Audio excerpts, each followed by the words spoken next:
مودی حکومت اور بھارتی بورڈ کے اکسانے پر بھارتی کرکٹ ٹیم کی ہٹ دھرمی برقرار، سپورٹس مین اسپرٹ کی دھجیاں بکھیر دیں۔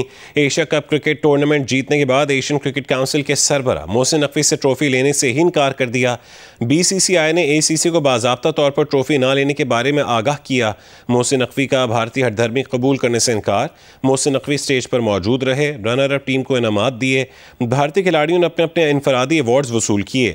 منتظمین ایشیا کپ کی ٹرافی گراؤنڈ سے واپس اپنے ساتھ لے گئے۔ بھارتی ٹیم کو ٹرافی اور میڈلز کے بغیر ہی فوٹو سیشن کروانا پڑا۔ بھارتی کھلاڑیوں کا ٹرافی دینے کا مطالبہ، جبکہ تقریب ٹرافی دیے بغیر ہی ختم کر دی گئی۔ بھارتی کھلاڑی منہ لٹکا کر چلے گئے۔ بھارتی ٹیم کے رویے نے جینٹل مینز گیم کی شکل بگاڑ دی۔ مودی حکومت جنگ میں شکست کے بعد کھیل میں سیاست لانے پر بضد ہے۔ 6 جنگی جہاز گرنے کا عبرتناک زخم بھول نہ سکی۔ بھارتی کرکٹ ٹیم کی ہٹ دھرمی کے باعث دبئی کرکٹ اسٹیڈیم میں فائنل تقریب تاخیر کا شکار ہوئی۔ پاکستان ٹیم کے کپتان سلمان علی آقا نے کہا ہے کہ اگر بھارت نے ٹرافی نہیں لی تو کیسے ٹرافی دی جائے گی؟ بھارت نے جو کیا وہ ایک اچھی ٹیم نہیں کرتی۔ بھارت کی جانب سے ایسا کرنا کھیل کی توہین ہے۔ ٹورنامنٹ میں جو کچھ ہوا وہ کافی مایوس کن تھا۔ ہاتھ نہ ملانا کرکٹ کی توہین ہے۔ بھارتی ٹیم کو جو ہدایات ملتی ہیں وہ اسی کو فالو کرتے ہیں۔ انہوں نے اپنی زندگی میں ایسا کبھی نہیں دیکھا۔ ٹورنامنٹ میں جو کچھ ہوا نہیں معلوم یہ کہاں جا کر رکے گا۔ امید ہے دیگر ٹیمیں مستقبل میں ایک دوسرے کے ساتھ ایسا نہیں کریں گی۔ فائنل کی میچ فیس، بھارتی حملے میں نشانہ بننے والے پاکستانی خاندانوں کو عطیہ کرنے کا اعلان۔ شکست پر کہا ہے کہ بطور ٹیم ہم اچھا کھیلے، اپنی ٹیم پر فخر ہے، میچ کے آخری اوورز میں اچھا نہیں کھیل پائے۔ ہٹ دھرمی دکھانے کے بعد بھارتی کپتان سوریہ کمار یادو نے پریس کانفرنس میں شکایت کر ڈالی۔ کہا کہ کبھی نہیں دیکھا کہ ٹرافی جیتنے والی ٹیم کو نہ دی گئی ہو۔ بھارتی کرکٹ ٹیم نے ایشیا کپ میں اچھی کرکٹ کھیلی لیکن ٹرافی نہیں دی گئی۔ ابھیشیک شرما نے کہا کہ ہم نے ایشیا کپ کی ٹرافی کو محسوس کر لیا ہے۔ پریس کانفرنس میں بھارتی میڈیا مینیجر نے پاکستانی صحافی کا سوال لینے سے انکار کر دیا۔ پاکستان کرکٹ بورڈ کے چیئرمین اور صدر اے سی سی محسن نقوی نے بھارتی وزیر اعظم کو کرارا جواب دیا۔ کہا کہ جنگ کو کھیل سے جوڑنا مایوسی کی علامت ہے۔ ایسا کرنا کھیل کی اصل روح کو مجروح کرتا ہے۔ جنگ تمہارے فخر کا پیمانہ ہے تو تمہیں ذلت آمیز شکست ہوئی۔ تاریخ پاکستان کے ہاتھوں تمہاری ذلت آمیز شکست محفوظ کر چکی ہے۔ کوئی میچ اس سچائی کو نہیں بدل سکتا۔ پاکستانی شائقین نے ایشیا کپ کے فائنل میں قومی ٹیم کی شکست پر مایوسی کا اظہار کیا۔ کہا کہ پاکستانی ٹیم نے خوب مقابلہ کیا۔ صاحبزادہ فرحان، فخر زمان، شاہین آفریدی اور فہیم اشرف نے شاندار کارکردگی دکھائی۔ بعض کھلاڑیوں کی بری کارکردگی کی وجہ سے ٹیم کو شکست کا سامنا کرنا پڑا۔ ہمیں تھا کہ یہ میچ نکالیں گے، آخری بال تک تھا، اٹیک کافی دفعہ دیے ہیں لیکن پھر بھی ہار گئے۔ کوئی بات نہیں، ہار جیت ہوتی رہتی ہے۔ میچ اچھا تھا۔ ہار گئے اب کیا ہو گیا، رن بہت کم تھے، بہت زیادہ کم تھے رن، کم سے کم 180 ہونے تھے۔ ان کا ہر بار کا یہی ہے، نا امید کر دیا ان لوگوں نے۔ ایک پہلی وکٹ گری ہے، 30 سکور میں ساری وکٹیں گر گئی ہیں۔ میچ ہارا ہے ہم نے حارث رؤوف کی وجہ سے، یہی بات ہے۔ بالکل جو ہے نا مین ریزن جو ہے نا وہ حارث رؤوف ہے، اور دوسرا حسین طلب کا مین پوائنٹ وہی ہے، وہی جو کیچ ڈراپ ہوا وہی مین پوائنٹ تھا۔ جس طرح سٹارٹ ہوا اور حارث رؤوف صاحب اوور کر رہے تھے، 45 رن آلریڈی دے چکے تھے، کیپٹنسی کو چاہیے تھا کہ چینج کر دے، نواز کے اوپر باقی تھے اور بس حارث رؤوف کو اوور دیا تو انہوں نے وہی غلطی کری جو ہر دفعہ کرتے۔ یہ کیچ ہے، اس سے سمجھے کہ میچ وننگ کیچ تھا جس نے یہ کیچ ڈراپ کیا ہے۔ بہت اچھا میچ ہوا ہے، مزہ آیا، آخر اوور تک گیا ہے میچ۔ پاکستان لڑ کے ہرا ہے۔ اگر حارث ادھر رن آؤٹ کر دیتا جدھر شاہین ایوب کی بال پہ 2 سکور ہوا ہے، ٹھیک ہے، وہ اس نے سٹمپس جو ہیں گرائے نہیں، اس کو چاہیے تھا وہاں پورے سٹمپس گراتے۔ حارث رؤوف ایسے لگ رہا تھا جیسے تھکا ہوا ہے۔ پور کیپٹنسی سلمان علی آغا جو ہے اس میں بالکل بھی ایبلٹی نہیں ہے کیپٹنسی کی، کیونکہ اس نے جو 2 اوور چھوڑے تھے لاسٹ حارث رؤوف کے وہ بالکل بھی نہیں بنتے تھے۔ یار میچ تو بڑا اچھا ہے مگر اج حارث رؤوف نے بڑیاں پئیاں، وہی وجہ تو میچ سارا فلاپ ہویا۔ میری گل سنو، فہیم اشرف نے ایسی اچھی بالنگ کی ہے، وکٹاں بھی کڈیاں، سب کچھ کیتا ہے۔ حارث رؤوف صاحب کو نے لاسٹ والا اوور دے دیا ہے، لاسٹ پہ چھکا کھا لیا اس نے، عوام کے دل ہارٹ کر دیے۔ کتنی دنیا، کتنی دور دور سے لوگ آئے ہوئے تھے۔ سندھ کے مختلف اضلاع میں آج آندھی اور بارش کی پیش گوئی کی گئی ہے۔ محکمہ موسمیات کے مطابق تھرپارکر، عمرکوٹ، بدین، سجاول، ٹھٹا، ٹنڈو محمد خان، حیدرآباد، جامشورو، مٹیاری اور میرپور خاص اور سانگھڑ میں چند مقامات پر بارش ہو سکتی ہے۔ مزید تفصیل جانیں گے جیو نیوز کی نمائندہ انیبا ضمیر شاہ سے۔ انیبا، کیا تفصیلات موسم کے حوالے سے اور بالخصوص کراچی کے حوالے سے بھی بتائے گا؟ جی ہاں، ایک ہوا کا واضح کم دباؤ ہے، وہ بھارتی گجرات کے قریب موجود ہے اور کہا جا رہا ہے کہ اسے بحیرہ عرب سے نمی کی صورت میں